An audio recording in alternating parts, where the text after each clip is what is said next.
നമ്മളിൽ ആരാച്ചാ ഞാൻ? അത് കുളിച്ചതിന് ശേഷം കണ്ടുപിടിക്കാം ഉണ്ണി.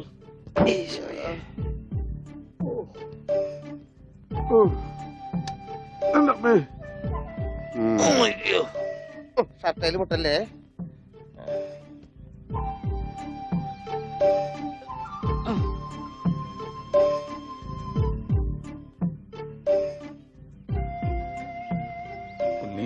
ഓർമ്മയുണ്ടോന്ന് നോക്ക്. ഇതാ നമ്മുടെ വീട്. ഇത് പൊളിക്കാൻ കുറെ സമയം എടുക്കും. എന്റെ ഈശോയെ.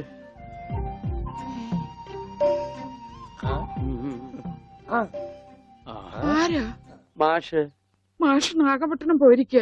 എടി ഇത് ഞാനാടി. അപ്പൊ ഇതൊക്കെ ആരാ? ഇത് അച്ഛൻ.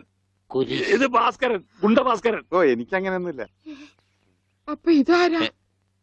ഇതാണ് നിന്റെ മോൻ ഉണ്ണികൃഷ്ണൻ.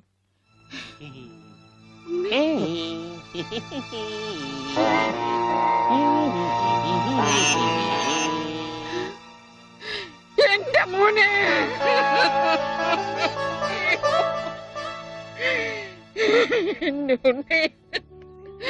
മോനെ മോനെ ഇതാ നിന്റെ അമ്മ.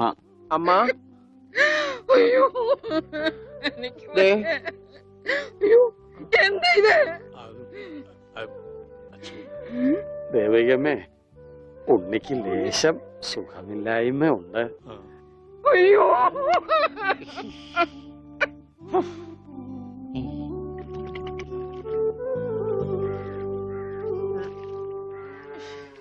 മതി. അയ്യേ എന്താ ഉണ്ണത്?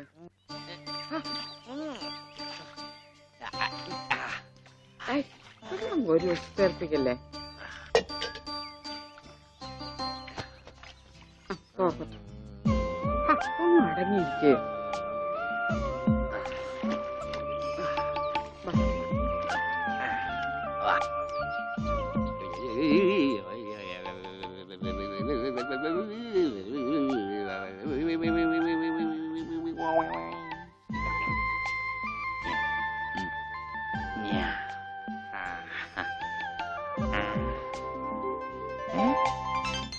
അമ്മേ, ഞാൻ പെണ്ണായി. ഇതില് കണ്ട നോക്കി. എന്താ മോനെ ഇത്? ഇതാരാ വന്നിരിക്കുന്ന നോക്കിയേ. ആരാ? നിനക്ക് അമ്മൂനെ ഓർമ്മയില്ലേ? ചെറുപ്പത്തിൽ നീ ഇവളെ അമ്മിക്കുട്ടിന്നാ വിളിച്ചിരുന്നതേ. അമ്മിക്കുട്ടി. അത് ചെറുപ്പത്തിലേ ഉള്ള വിളിയല്ലേ. ഇനി നീ അവളെ അങ്ങനെ വിളിക്കണ്ട. എന്നാ ആട്ടുകല്ലേന്ന് വിളിക്കാം. ആട്ടുകല്ലേ. ഉണ്ണി. അവനൊന്നും കൃത്യമായിട്ട് ഓർമ്മയില്ല മോളെ. പാവം. അമ്മ എപ്പോഴും ഇങ്ങനെയാ, ഒന്നും ഓർമ്മയില്ല. ഉണ്ണി, ഞങ്ങളെയൊക്കെ ഓർമ്മയുണ്ടോ നിനക്ക്? അമ്മൂന്റെ അമ്മയാടാ. ആ അമ്മൂടെ അമ്മ, അമ്മൂമ്മ. കണ്ടോ, അവൻ എന്നെ ഓർത്തല്ലോ. ആരത്? മുത്തശ്ശി. ആ മുത്തശ്ശി. കുട്ടി ഏത് ക്ലാസ്സിലാ പഠിക്കുന്നേ? വായിൽ പല്ലൊന്നും മുളച്ചില്ല.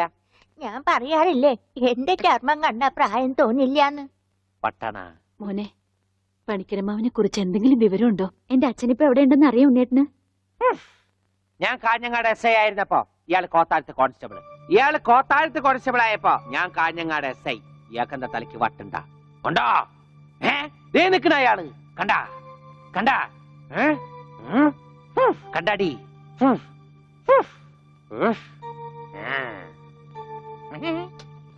കുറച്ച് കഴിഞ്ഞപ്പോഴല്ലേ കാര്യം പിടികിട്ടിയത്. നൊസ വയസ്സാം കാലത്ത് മാഷിനെ നോക്കാൻ ഒരാളായല്ലോ എന്ന് കരുതിയതാ. സാരമില്ല, മാഷിനെ നോക്കാൻ ഒരാളായല്ലോ. അല്ലേലും വീട്ടിലൊരു വട്ടൻ സ്വന്തമായിട്ടുണ്ടെങ്കിൽ അത് ബഹുരസാ. സമയം പോണത് അറിയില്ലല്ലോ. അതെ, മറ്റുള്ളവരുടെ വേദന കാണുമ്പോൾ ഈ ചിരിയുണ്ടല്ലോ, അത്ര നല്ലതല്ല കേട്ടോ.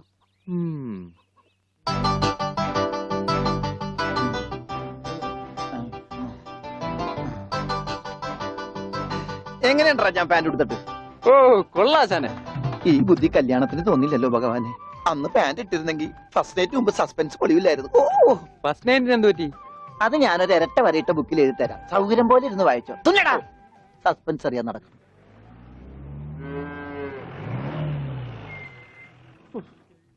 ഇതിനൊരു സിബ് പിടിപ്പിച്ചിട്ട് വരാം. വേഗം വരണം. മുട്ടാതെ. കൃഷ്ണൻകുട്ടിയെ, ഇതിന്റെ കൈ ഒന്ന് തുന്നിയ വേഗം. എന്തു പറ്റി? അതിർത്തി തർക്കം. ഞാൻ എന്റെ തറവാട്ടിലെ അവകാശം ചെന്നേ പിടിയായി വലിയായി ഒടുവിൽ ഇങ്ങനെയൊക്കെ അയ്യോ അത് തീർന്നില്ലേ? എവിടെ തീരാൻ. ദേ ഇതാണ് ഞങ്ങളുടെ മൊത്തം പറമ്പ്. 48 സെന്റ് ചില്ലുവാനം. ചില്ലാനെന്ന് വെച്ചാ ചില്ലുവാനം വെച്ചാൽ 6 ലിങ്സ് വരും. ദേ ഇതാണ് കിഴക്കേ അതിരി. നമ്മുടെ ബാലഞ്ചന്റെ വീടിന്റെ. അതെ, അതിലേ ഒരു 20 സെന്റ് സ്ഥലം ഇങ്ങനെ അമ്മനെ പറ്റി ചേട്ടന്മാരെ എഴുതി വാങ്ങിച്ചു. വില്ലന്മാരെ. പിന്നെ ഈ കാണുന്ന 16 സെന്റ് സ്ഥലം അച്ഛന്റെ 16 നടത്താൻ വിറ്റ് തുളച്ചി. പിന്നെ ഈ 18 സെന്റ് സ്ഥലം മൂത്ത പെങ്ങളുടെ കല്യാണത്തിന് അമ്മയെ മുറിച്ചു വെച്ചു. അത് പെങ്ങളുടെ കല്യാണത്തിനല്ലേടോ? അവിടെ കിട്ടേ അത് കേസിൽ കിട്ടുന്ന പറമ്പാണ്. അതെ, ഇനി ഞാനും 2 പെങ്ങന്മാരുണ്ടേ. പെങ്ങന്മാർ ഇനിയുണ്ടോ? തന്റെ പെങ്ങന്മാരെന്താണ് പറമ്പ് നിറഞ്ഞു നിൽക്കണ? അവർക്കുള്ള വീതം പെങ്ങന്മാർക്കുള്ളത് അത് അവിടെ ഇരിക്കട്ടെ. പിന്നെ എനിക്കുള്ളതാണ് 8 സെന്റ്. അപ്പൊ ഒരു 6 ലിങ്സ് കാണും. 6 ലിങ്സ് വഴിക്ക് പോയില്ലേ? ഓ വഴി വഴി വഴി അത് മാറ്റി പോയി. ബാക്കി 8 സെന്റിൽ തനിക്കൊരു വീട് വെച്ചൂടെ? എങ്ങനെ വീട് വെക്കാൻ? അതെന്താ? എന്താ ഇത്? കുളം 6 സെന്റ് കുളം അല്ലേ? അയ്യോ കുളമാണെങ്കിൽ പിന്നെ അവിടെ എങ്ങനെയാ വീട് വെക്കുന്നത്? കുളത്തിൽ എങ്ങനെ വീട് വെക്കുന്നത് ഞാൻ ചോദിച്ചതിനെ ചേട്ടന്മാരുടെ തല്ലി ആവശ്യത്തേക്ക്. 5 സെന്റ് ഇത് വഴി ഇത് ചില്ലുവാനും അതൊക്കെ വീട് എന്റെ അളിയൻ വന്നെന്ന് കേട്ട് അതാ ഞാൻ ധൃതി പിടിച്ചിട്ട് പോന്നത്. നീ കണ്ട കൃഷ്ണൻകുട്ടി? ഉവ്വാ. എങ്ങനെ വില ഗതിയും പിടിച്ചാണ് വന്നേക്കണത്? പിന്നെ വലിയ നിലയിലല്ലേ? എന്താ ബിസിനസ്? എക്സ്പോർട്ടിങ്. മുണ്ടില്ലേ മുണ്ട്, അതിന്റെ എക്സ്പോർട്ടിങ്. കല്യാണ ചെറുക്കം മുതൽ പ്രായമായ അപ്പൂപ്പന്മാർക്ക് വരെ മുണ്ട് എക്സ്പോർട്ട് ചെയ്യും. ദൈവമേ, എക്സ്പോർട്ടിംഗ് ആണ്. അപ്പ ഇമ്പോർട്ടിംഗും കാണും. വേഗം ചെല്ലി, ഇല്ലെങ്കിൽ ഇമ്പോർട്ടിംഗ് നടക്കും. മുണ്ടാ അപ്പ ശരി എന്നാൽ വനജേ വണ്ടി വിട്ടേ. ഒരാളെ ഒരു അപകടത്തിലേക്ക് പറഞ്ഞുവിടുമ്പോ എന്തൊരു മനസമാധാനം എന്നറിയാമോ? ഈ അതിർത്തി തർക്കം വന്നാലുള്ള കുഴപ്പമിതാ. ഈ കുളത്തിൽ എങ്ങനെ അവൻ വീട് വെക്കണത്? ദൈവമേ, പോലീസുകാരന്റെ തുണിയിലാണ് വീതം വെച്ച് കളിച്ചത്. ഓമനക്കുട്ട ഇറങ്ങി ഉണ്ണിക്കുട്ടാ, അളിയാ മോനെ ഉണ്ണിക്കുട്ടാ, എക്സ്പോർട്ട് അളിയാ. എന്റെ ചേച്ചി വന്നടാ. അളിയോ താനാരാ? അളിയൻ. അളിയോ താനാരാ വിളിക്കണേ? അളിയനെ. അളിയോ അപ്പൊ താൻ തന്നെയാണ് അളിയാന്ന് അകത്തേക്ക് നോക്കി വിളിക്കണത്. നീ ആരാ? ഇതാ നമ്മുടെ ഉണ്ണി. അളിയാ, ഇതായിരുന്നു എന്റെ അളിയൻ. എന്റെ പൊന്നളിയാ, കണ്ണിൽ അന്വേഷിച്ച് കാത്തിരിക്കായിരുന്നു അളിയാ. തിരിയിട്ട് കത്തിക്കാരില്ലടാ. ഈ അളിയന്റെ ഒരു തമാശ. അളിയാ, നമുക്ക് ഒരുപാട് കാര്യങ്ങൾ സംസാരിക്കാനുണ്ട്. കാഷിനെ പറ്റിയുള്ള ടോക്ക്, കാഷ്വൽ ടോക്ക്. ഞാൻ വിട്ടെ. ആഹാ, ഇത് എനിക്കും കൂടി അവകാശപ്പെട്ടതാണ്. എന്റെ അളിയൻ, എന്റെ സ്വന്തം അളിയൻ. ബാലിയ, നമുക്ക് അകത്തുപോയി സംസാരിക്കാം. അല്ലെങ്കിൽ വേണ്ട, ഇവിടെ നിന്ന് സംസാരിച്ച് ശരിയാവില്ല. നമുക്ക് പുറത്തുപോയി സംസാരിക്കാം. ഇവിടെ ഒന്ന് ചുറ്റിക്കറങ്ങാം. പോരെ? അപ്പൊ എന്നെ ചുറ്റിക്കാൻ കൊണ്ടുപോവാണ്. ഈ അളിയന്റെ ഒരു തമാശ. ഓ അളിയൻ. വേണ്ട ചുറ്റിക്കൊന്നും വേണ്ട. അതൊക്കെ വേണം. ആളിയോടെ നിക്ക്. ഞാൻ ഈ പാന്റ് മാറ്റിയിട്ട് ഒരു മുണ്ടെടുത്തോണ്ട് ഇപ്പൊ വരാം. വേണ്ട, മുണ്ടെടുക്കണ്ട. എന്താ ഇത്? എനിക്കൊരു മുണ്ടെടുക്കാനുള്ള അവകാശം പോലെ ഈ വീട്ടിലില്ലേ? ആളിയോട് നിക്ക്, ഞാനിപ്പോ വരാം. വനജേ, ഒരു മുണ്ടെടുക്കൂ. ഓമനക്കുട്ടാ വേണ്ട, ഇവിടുത്തെ സാഹചര്യം നിനക്ക് അറിയാൻ വയ്യാത്തോട്ടാ. അച്ഛാ, ആരാ അപ്പൊ പോയ കരിമ്പൂതം? അത് നിന്റെ ചേച്ചിയുടെ ഭർത്താവാ, വനജയുടെ. ആരാ ഈ വനജ? എന്നാലും എന്റെ മോനെ നീ മഞ്ചേച്ചിയുടെ പേര് പോലും മാറുന്നു പോയല്ലോടാ. നീ വല്ലാതെ ക്ഷീണിച്ചു പോയി. അത് നീ തടിച്ചതുകൊണ്ട് തോന്നണതാ. ഇവിടുത്തെ അമ്മയുടെ ഭക്ഷണം ഒന്നും നിനക്ക് പിടിക്കണ്ടാവില്ല. അതുകൊണ്ട് മഞ്ചേച്ചിയുടെ അടുത്തേക്ക് പോന്നോളൂ. പിന്നെ നിന്റെ മുണ്ട് എക്സ്പോർട്ടിന്റെ ബിസിനസിന് ഇവിടത്തെക്കാളും നല്ലത് അവിടെയാ. അതുകൊണ്ട് മോനങ്ങോട്ട് പോന്നോളൂ. അളിയാ, ഞാൻ റെഡി.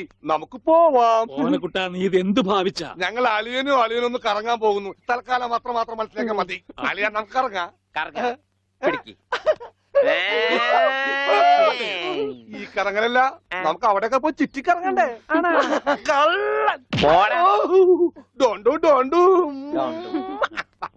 ഓമനക്കുട്ടാ വേണ്ട, ഞാൻ പറയുന്നു. ബിസിനസ്സിൽ നമ്മൾ ഓരോ അടിയും സൂക്ഷിച്ചു വെക്കണം. അയ്യോ, ആരുമില്ല. സ്വന്തം തന്ത വരെ പിന്നിന്ന് കുത്തു. പെങ്ങളൊക്കെ സ്ത്രീ തന്നെ തുക തരുമോ അളിയാ? നോക്കച്ച, എന്തൊരു ചേർച്ച. ഒരമ്മ പെറ്റ ആളിയന്മാരാണെന്നേ പറയൂ. ഈശ്വര.